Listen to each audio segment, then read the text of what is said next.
Cherpu CNN girls ഹൈസ്കൂളിൽ കഴിഞ്ഞ 3 ദിവസമായി നടന്ന മൺസൂൺ ലിറ്ററേച്ചർ ഫെസ്റ്റിവൽ സമാപിച്ചു. സമാപന യോഗത്തിൽ എഴുത്തുകാരൻ ഷാബു പ്രസാദ് സ്പേസ് സയൻസ് എന്ന വിഷയത്തിൽ കുട്ടികളുമായി സംവാദിച്ചു. പത്രമാധ്യമങ്ങളുടെ സാമൂഹ്യ സ്വാധീനം എന്ന വിഷയത്തിൽ മാധ്യമപ്രവർത്തകൻ ബിജു ആന്റണി ക്ലാസ് നയിച്ചു. വാർത്തകൾ റിപ്പോർട്ട് ചെയ്യുമ്പോൾ ശ്രദ്ധിക്കേണ്ട കാര്യങ്ങളും നിയമവശങ്ങളും അദ്ദേഹം വിശദീകരിച്ചു. സാമൂഹിക മാധ്യമത്തിന്റെ വരവോടുകൂടി ഒട്ടുമിക്ക ആളുകളും വാർത്തകൾ സ്വയം ഫേസ്ബുക്കിലും അല്ലെങ്കിൽ ഏതൊക്കെ മീഡിയ അല്ലെങ്കിൽ ഇൻസ്റ്റ അല്ലെങ്കിൽ ഏതിലാണെങ്കിലും വാർത്തകൾ ചെയ്ത് അവർ പരിചിത സമ്പന്നരായി തീർന്നു. പക്ഷെ ഇതിന്റെ നിയമവശങ്ങൾ പലർക്കും അറിയില്ല.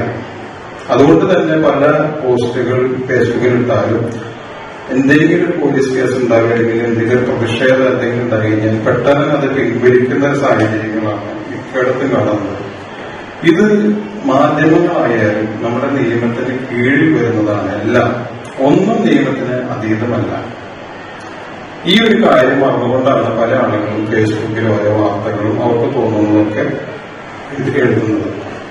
ബാലസാഹിത്യ രചനയെക്കുറിച്ച് എഴുത്തുകാരൻ CR ദാസ്, കഥയെഴുത്തിന്റെ രീതികളെക്കുറിച്ച് N സ്മിത എന്നിവരും കുട്ടികളുമായി സംവാദിച്ചു. സ്കൂളിലെ വായനക്കൂട്ടത്തിന്റെയും ലൈബ്രറിയുടെയും നേതൃത്വത്തിലാണ് സാഹിത്യോത്സവം സംഘടിപ്പിക്കപ്പെട്ടത്. വിവിധ സെക്ഷനുകളായി KN Girija, KM Viji, KN Mayadevi, Sreejith Warrier, school leader Amrutha C Kumar എന്നിവർ സംസാരിച്ചു.